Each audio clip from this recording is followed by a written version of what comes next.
L'addition de nombres positifs et négatifs à la page 38 du cahier 1. Dans le cas de l'addition de nombres positifs et négatifs, nous allons rencontrer trois cas. Le premier cas, c'est le cas le plus simple, c'est le cas où on va additionner deux nombres positifs. Alors, prenons l'exemple où nous avons 18 plus 8, on additionne les deux nombres et le résultat est positif. Donc, c'est vraiment simple, c'est comme vous l'avez vu au primaire. Maintenant, on va aller voir le deuxième cas. Alors, si nous additionnons maintenant deux nombres négatifs, donc si j'ai moins 10 plus moins 22. Alors ici, j'additionne deux nombres négatifs. Ce que nous allons faire, on va additionner les deux nombres. Donc, j'additionne 10 et 22, ça nous donne 32, et la somme sera négative. Pensez à l'argent. Si vous avez une dette de 10 $ et une dette de 22 $, alors au total, vous devez 32 $. Donc, on se rappelle qu'une dette est toujours associée à un nombre négatif. Alors, à chaque fois qu'on aura deux nombres négatifs additionnés ensemble, nous allons faire une addition, mais ça va être important d'aller mettre le moins au niveau de la somme afin qu'elle soit négative. Donc, si on prend un autre exemple, si j'ai moins 52 plus moins 12. Alors, j'additionne les deux nombres, donc je fais 52 plus 12, 64, et le résultat est négatif. Alors, ça donne moins 64. Même principe avec les nombres décimaux, moins 2,5 plus moins 1,4. Alors, on additionne les deux nombres, 2,5 plus 1,4, ça donne 3,9, et on s'assure que notre somme est négative. Alors, à retenir, chaque fois que nous aurons deux nombres négatifs additionnés ensemble, on additionne les deux nombres, mais on met un moins vis-à-vis la réponse pour que la somme soit négative. Maintenant, le troisième cas, l'addition d'un nombre positif et d'un nombre négatif. Prenons l'exemple suivant. Moins 12 plus 7 égale. Alors, j'additionne un négatif et un positif.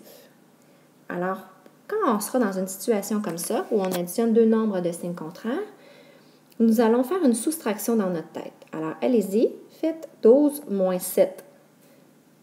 Ça donne 5. On écrit 5. Maintenant, il nous reste à déterminer le signe de la réponse. Alors, lequel des deux nombres est le plus éloigné du 0? Est-ce que c'est moins 12 ou 7? Donc, sur une droite numérique, lequel est le plus éloigné du 0? Donc, imaginez, j'ai ma droite numérique, moins 12, et on aurait 7 ici. Alors, le plus éloigné du 0, c'est moins 12. Moins 12 est négatif, alors ma somme sera négative.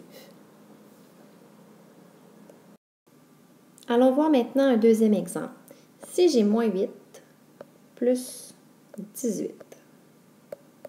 Alors, dans notre tête, on vient faire une soustraction. Alors, faites 18 moins 8. Ça nous donne 10. Alors, j'écris 10. Maintenant, on doit déterminer le signe de la réponse. Donc, est-ce que ça va être 10 ou moins 10? Pour ce faire, on regarde moins 8 et 18. Sur une droite numérique, lequel des deux serait le plus éloigné du 0?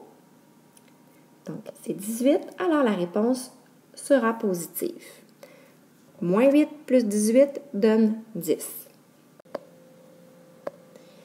On va aller voir maintenant un troisième exemple. Si j'ai moins 25,7